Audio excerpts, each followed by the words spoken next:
Hello friends, my self Santri Jamra. Welcome to my channel studies और classes.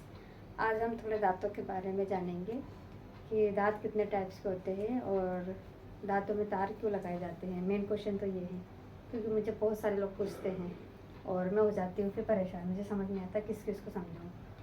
तो मैंने सोचा आज एक वीडियो बनाती हूँ कि दांत में तार क्यों लगते हैं, कितने टाइम के लगते हैं और दिक्कत क्या क्या हो सकती है।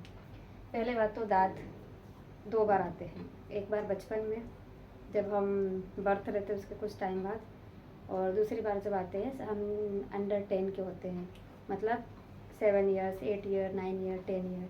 इस बीच में एक एक एक एक दांत टूट टूट के पूरे ख़त्म हो जाते हैं। किसी किसी बच्चों को तो 11-12 साल तक आते रहते हैं। तो ये दांत टूटते हैं और उनकी जगह फिर नए दांत आते हैं। तो जब हम छोटे रहते थे हमारा मुंह भी छोटा होता है, इसलिए दांत भी कम होते हैं।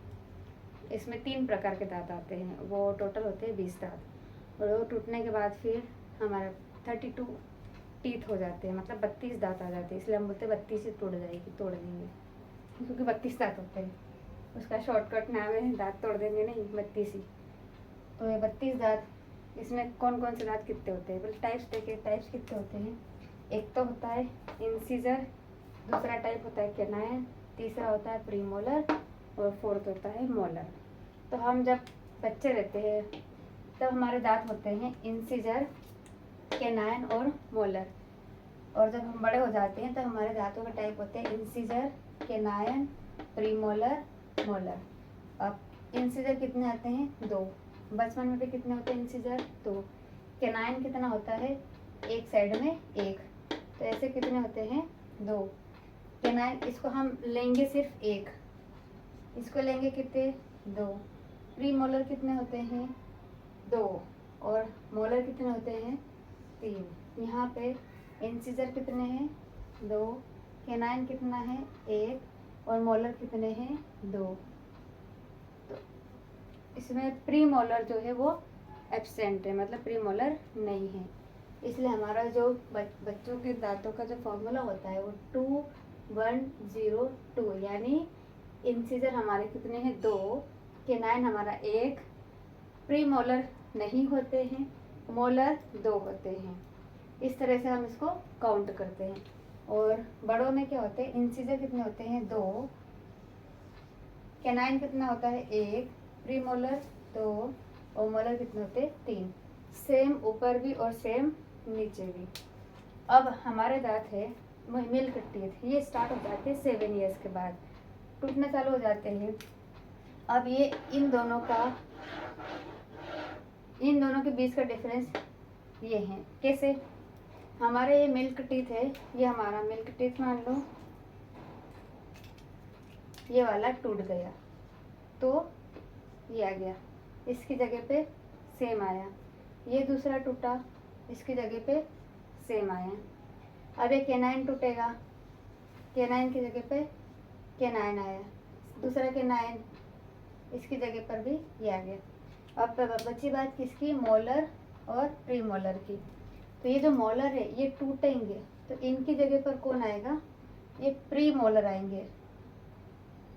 कौन आएगा, प्री मोलर। और थोड़ा सा और हमारा फेस से बढ़ जाएगा जबड़ा, और फिर हमारे कौन से आ जाएंगे, मोलर आ जाएंगे, जो कि 3 आते हैं, 3 मोलर आ जाते हैं। अब होता ये है कि ये जो प्रॉपर टूट जाना था और ऐसे कि ऐसे वापस सेट पूरा कंप्लीट हो जाना चाहिए था। जो 3 दांत कम थे वो, हाँ, 1 मोलर कम था और 2 प्री मोलर नहीं थे, तो ये 3 दांत बढ़ गए, जिसको दाढ़ बोलते हैं हम। तो ये टूटना प्रॉपर वे में अगर होता है तो ये वापस प्रॉपर बन जाएगा, लेकिन ऐसा नहीं होता है। क्या होता है कि ये टूट गया और आया नहीं, या फिर दूसरा आ गया नया वाला, यानी ये वाला, ये निकलना चालू कर दिया और ये टूटा नहीं, तो ये टेढ़े हो जाते, टूट भी जाते सामने वाले। लेकिन कैनाइन के टाइम पे क्या हुआ, ये कैनाइन दूसरा आया और ये टूटा नहीं, तो ये क्या हो जाएगा, अंदर की साइड निकलेगा या बाहर की साइड ऊपर निकल जाएगा। मतलब हमारा जो टीथ है या तो बाहर की साइड निकलेगा या अंदर की साइड निकलेगा, या फिर वो अंदर के अंदर, मतलब कहीं और डायरेक्शन में चला जाएगा। सेम कंडीशन जो मेरे जो टीथ की जो प्रॉब्लम थी वो यही थी कि ये जो मिल्क टीथ जो हमारा केनायन है वो रिप्लेस नहीं हुआ। क्या नहीं हुआ? रिप्लेस नहीं हुआ। अब दांतों का नॉलेज किसी को नहीं, किसी को पता नहीं है कि इस बच्चे का जो दांत है वो एक नहीं टूटा, किसी को नहीं पता। ये पूरे के पूरे यहाँ पर आ गए, ये पूरे के पूरे दांत आ गए वापस। और एक जो ये एक्स्ट्रा रिप्लेस नहीं हुआ, ये जो केनायन है वो इसको जगह आया, अब इसको जगह नहीं मिली, एज इट इज है। ये कौन सा कह रही है? पुराना वाला है, ये टूटा नहीं है। अब ये जो नया आएगा वो कहाँ जाएगा? तो भाई को जगह तो मिली नहीं, तो ये क्या करेगा? ये इधर ऐसे जाएगा, ये यहाँ से आता है कुछ इस तरह से दांतों के अंदर घुस जाता है, ये ऐसे बिल्कुल आड़ा हो जाता है। ये मैंने कैसा बना दिया, पूरी खिचड़ी बना दी।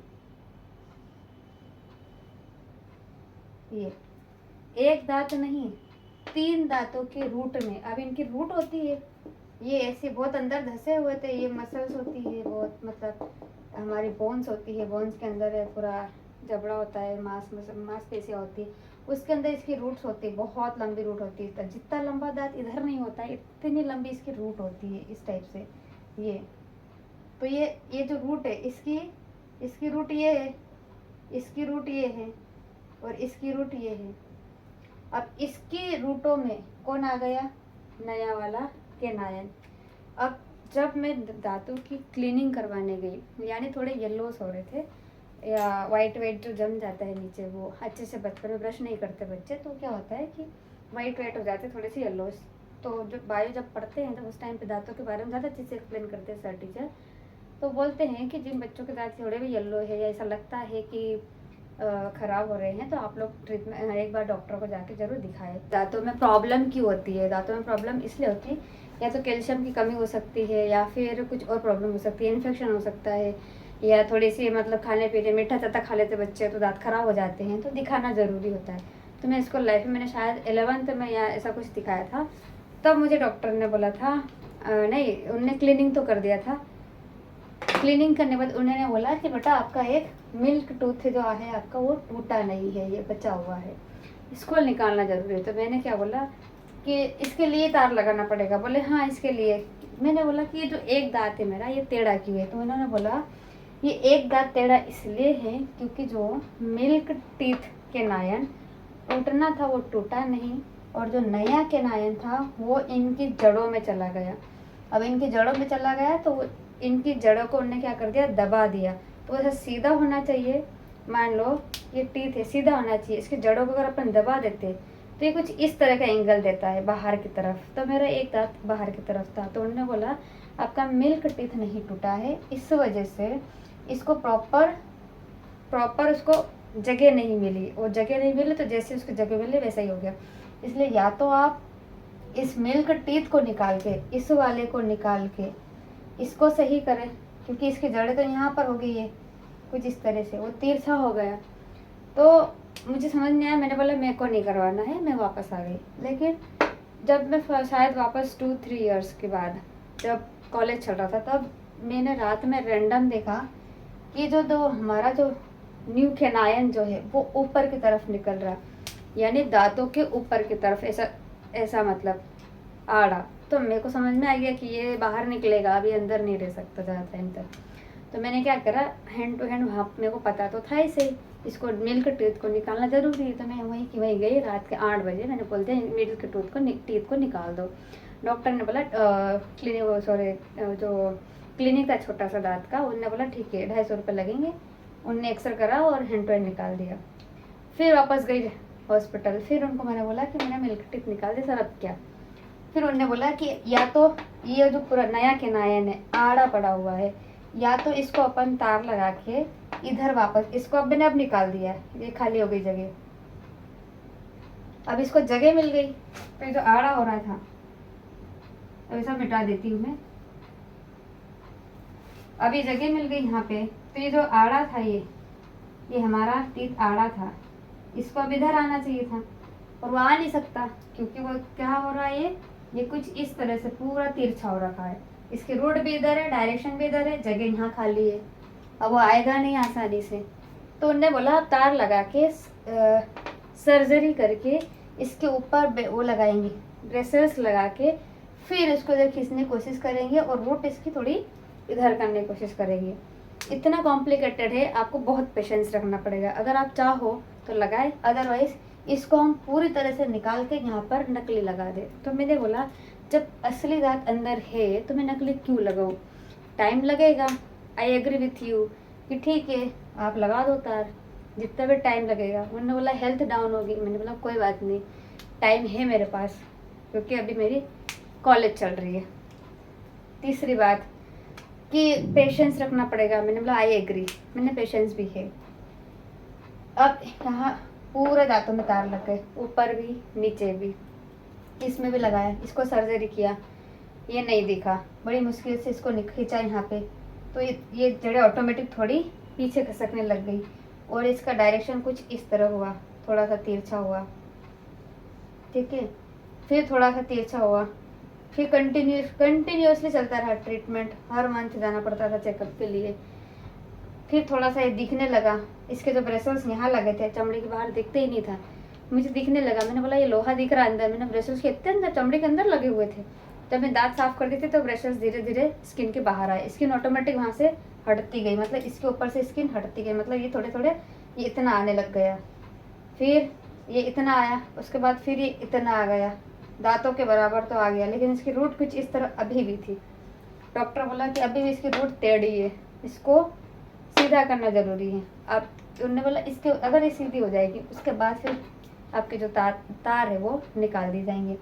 अब मैं मान लो इस दांत को ऐसा ही छोड़ती, तो ये दांत क्या है, मेरे को स्टार्टिंग में डॉक्टर ने बोल दिया था कि ये जो दांत है वो दूसरे 3 दांतों की रूट को गलाएगा। इसको बाहर निकालना ज़रूरी है या निकाल के फेंकना ज़रूरी है। कोई भी काम कर सकते हैं, या तो लंबा ट्रीटमेंट चलाए, अगर आपको नेचुरल टीथ चाहिए तो लंबा ट्रीटमेंट चलाए, नहीं तो फिर आप आर्टिफिशियल लगा ले। मैंने बोला आर्टिफिशियल तो मैं लगाऊँ नहीं, भले कितना भी टाइम लगे। तो बच्चों के जो दांत होते हैं वो पूरे के पूरे 20 टीथ टूटना ज़रूरी है। अगर ये 20 में एक भी बच गया वो प्रॉब्लमेटिक हो सकता है। और मान लो कि ये दांत टूटने चाहिए, टूटने से पहले ही दूसरे दांत आ रहे, तो ये भी बच्चों के दांत खराब कर देता है। क्योंकि जब हम जब वो बनाते हैं घर के आइट साइड, उसमें जब खम्भे डालते हैं, क्या बोलते हैं उसको, बाड़ बोलते हैं, जो भी बोलते हैं, मुझे नहीं मालूम क्या बोलते हैं। तो जब हम उसमें प्रॉपर उसको जमाते हैं, अगर हम जमा रहे उसमें जगह नहीं है तो नहीं जमा पाएंगे, और अगर एक भी एक्स्ट्रा हो गए तो बाहर की तरफ फेंकेगा, अंदर की तरफ फेंकेगा। सेम टीथ में प्रॉब्लम होती है। अगर ये 20 की 20 नहीं टूटेंगे तो ये 32 जो है वो प्रॉपर सेट नहीं हो पाएंगे, टेढ़े जाएंगे, अंदर जाएंगे। मान लो ये नहीं टूटा और दूसरा ये आ गया नया वाला प्रीमोलर, तो या तो इसको ख़राब करेगा या इसको ख़राब करेगा। तो इसलिए ये टाइम से टूट जाए तो किसी को प्रॉब्लम नहीं होती है और किसी को तार लगाने की भी नीड नहीं होती है। अपनी अपनी प्लेस छोड़ी और दूसरा आके वहाँ पे बैठ गया। लेकिन जैसे हम कहीं क्लास में बैठे हुए हैं, पुराने बच्चे ऑलरेडी बैठे हुए हैं, और हम जाके अगर बैठेंगे तो जहाँ जगह मिलेंगे वहाँ बैठ जाएंगे, जगह नहीं है। तो सेम चीज़ यहाँ पर होती है। अगर ये नहीं टूटेंगे तो ये वाले दांत पूरे के पूरे यहाँ पे प्रॉपर अपनी जगह नहीं ले पाते हैं। इस वजह से दांत टेढ़े हो जाते हैं, आगे पीछे हो जाते हैं, या फिर दांत रह जाते हैं टूटना, तो जिसकी वजह से दांतों का ट्रीटमेंट करवाना पड़ता है और तार भी लगाने पड़ सकते हैं। नहीं लगाओगे तो आपको आगे चल के प्रॉब्लम देगा, लगाना ही पड़ता है। अगर नहीं लगाओगे तो क्या होगा, दांत खराब हो जाएंगे। अभी तो आपको अच्छा लगेगा यंग एज में, पर जैसे जैसे एज होती जाएगी दांत भी कमज़ोर पड़ते जाएंगे और प्रॉब्लम बढ़ती चली जाएगी। इन्फेक्शन भी हो सकता है, क्योंकि आधे दांत का जो है वो रूट इतना ही अंदर होना चाहिए, ऊपर का एरिया नहीं होना चाहिए। तो ये इस तरह की बहुत सारी प्रॉब्लम होती है। मुझे जितना लगा मैंने समझाया। बाकी और कोई ज़्यादा आपको जानकारी चाहिए तो और थोड़ा डॉक्टर से परामर्श लेते रहे, डॉक्टर से इंक्वायरी ले सकते हैं आप। आज के लिए इतना ही काफ़ी। Thank you so much. इस फोटो में अपन देखें तो देखो आप पूरे दांत बराबर दिख रहे, ऐसा लग नहीं रहा है कि कोई एक्स्ट्रा दांत होगा। लेकिन इसमें देखो कि जो ये दांत थोड़ा ऊपर की ओर दिख रहा है वो दांत नया है, और उसके जस्ट पीछे वाला दांत जो दाढ़ थोड़ी सी दिख रही है वो हमारी दूध की है, और उसके न टूटने की वजह से ऊपर ये जो टेढ़ा हो रहा है उस दांत के ऊपर एक और दांत है, तो वो दांत बाहर निकालना ज़रूरी है। अगर वो नहीं निकला तो ये इस जो टेढ़ा दांत दिख रहा है ना बाहर की तरफ निकला हुआ, इसके ऊपर आ जाएगा। देखो ये एक्सरे के अंदर ही दिख रहा है, ऊपर मैंने वाइट कलर का जो सर्कल बनाया है उस सर्कल में देखो आड़ा एक दांत है, और जो ग्रीन कलर का जो दांत है ये है हमारा दूध का दांत है। तो ग्रीन कलर का जो सर्कल है वो दूध का दांत है, उसको तोड़ के और जो वाइट कलर के सर्कल में जो दांत है उसको नीचे लेकर आना है। ये ट्रीटमेंट करना है, ये ट्रीटमेंट करने से पहले का एक्सरा है। अब इसमें देखो ये दांत उसके बीच का तो मेरे पास नहीं है फ़ोटो, ये ब्रेसल्स लगा के इस दांत को थोड़ा सा सीधा कर दिया था तब का फ़ोटो है, उससे पहले का एक्सरे मेरे पास नहीं है। शायद तो पता नहीं कहीं गैलरी में मिल नहीं रहा मुझे, जितने मिले उसमें समझा रही मैं। अब इसमें देखेंगे उसको थोड़ा सा खींचते खींचते तो ब्रेसल्स से चमड़ी के बाहर आया तो ब्रेसल्स निकल गया, ब्रश के साथ ही निकल गया।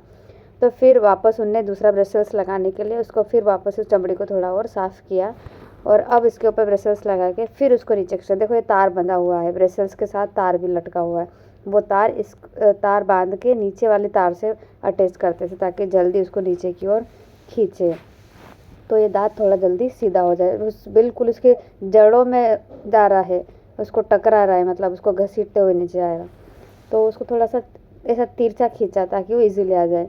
अब इसमें देखो थोड़ा सा सीधा हुआ है लेकिन उसकी रूट अभी भी टेढ़ी है। इस तरह से इसको खींच खींच के इतना सीधा किया और इतना सही दिख रहा है। अब ये पूरा इतना आ तो गया है लेकिन अभी भी डॉक्टर बोल रहे हैं थोड़ा टाइम के लिए लगा रहेगा। तो इस तरह से पूरा दूध का दांत निकाला और जो नया दांत था वो दांत को नीचे लेकर आया और बराबर किया। ये होता है प्रॉपर ट्रीटमेंट। मेरा सिर्फ एक दांत का ट्रीटमेंट था, लेकिन डॉक्टर कहते हैं कि प्रॉपर ट्रीटमेंट दोनों ऊपर अपर जॉ और लोअर जॉ दोनों में ब्रेसल्स लगाना होता है, वही प्रॉपर ट्रीटमेंट होता है। क्योंकि ये बोलना चाहिए MBBS होते, मतलब MD डॉक्टर होते हैं, ये एक्सपीरियंस डॉक्टर होते हैं, तो वो प्रॉपर ट्रीटमेंट करते हैं। आप सोच सकते हैं कितना कॉम्प्लिकेटेड ट्रीटमेंट था ये, बट मुझे इस चीज़ का प्रॉपर नॉलेज था, इसलिए मैंने पूरे कॉन्फिडेंटली होकर मैंने पूरा ट्रीटमेंट लिया। डॉक्टर्स को भी हर चीज़ का मैंने सपोर्ट किया, एक्सरे वगैरह में, सर्जरी वगैरह में। 2 बार मेरी सर्जरी हुई थी। सर्जरी मीन्स थोड़ा सा कट लगा के, क्योंकि वो हड्डी के अंदर था वो दांत, तो हड्डी के अंदर थोड़ा सा कट लगा के और उसमें ये ब्रेसल्स लगाया और फिर वापस से चमड़ी को सिल दिया, और फिर अंदर के अंदर खींचते रहे, और जैसे ही फिर वो थोड़ा बाहर आया, चमड़ी से दिखने लग गया वो, तो फिर ब्रेसल्स बाहर की ओर दिख गए चमड़ी से बाहर, और पूरा ट्रीटमेंट कंप्लीट हुआ। जिन्हें प्रॉपर नॉलेज नहीं होता है वो क्लीनिंग करवाने से तक डरता है कि दांत पतले हो जाएंगे, दांत टूट जाएंगे, बट जिन्हें प्रॉपर नॉलेज है, पढ़ते हैं, उन लोगों को हर चीज़ का नॉलेज होता है। इसलिए मैं कहती हूँ सबको पढ़ाई करना चाहिए। ज़रूरी नहीं है कि आप लोग पढ़ाई करके जॉब ही लें, एटलीस्ट आप किसी चीज़ को समझ सको, उसके लिए आपको पढ़ाई करना बहुत ज़रूरी है। इस वीडियो में थोड़ी सी गलती हुई है। सिंगल टूथ यानी एक दांत को टूथ कहते हैं और बहुत सारे दांत को टिथ कहते हैं, तो कहीं मैं टूथ की जगह टिथ कह रही थी, मतलब बोल रही थी, तो ये थोड़ी सी मेरी मिस्टेक थी, इसके लिए सॉरी। लास्ट में एक चीज़ और बताना चाहती हूँ मैं कि जो मैंने डेंटल फार्मूला जो बताया दांतों का फार्मूला, वो कैसे देखते हैं। तो एडल्ट टीथ का फार्मूला होता है 2 1 2 3 और 2 1 2 3, ऊपर के लिए भी नीचे के लिए भी। बेबी के लिए होता है 2 1 0 2 2 1 0 2। अब 2 1 2 3 का मतलब होता है केनायन, इंसीजर, केनायन, प्रीमोलर और मोलर।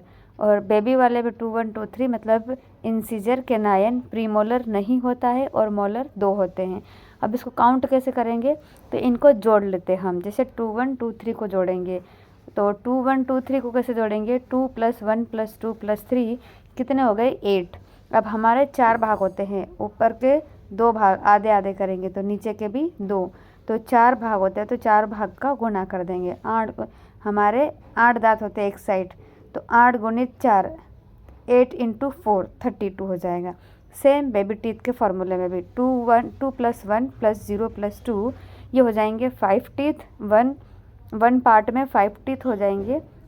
अब ये 5 टीथ को मल्टीप्लाई करेंगे 4 से, क्योंकि हमारे 4 पोर्शन में हमने दांतों का पार्टीशन कर लिया है। तो 4 पार्ट में हमारे teeth each and every part has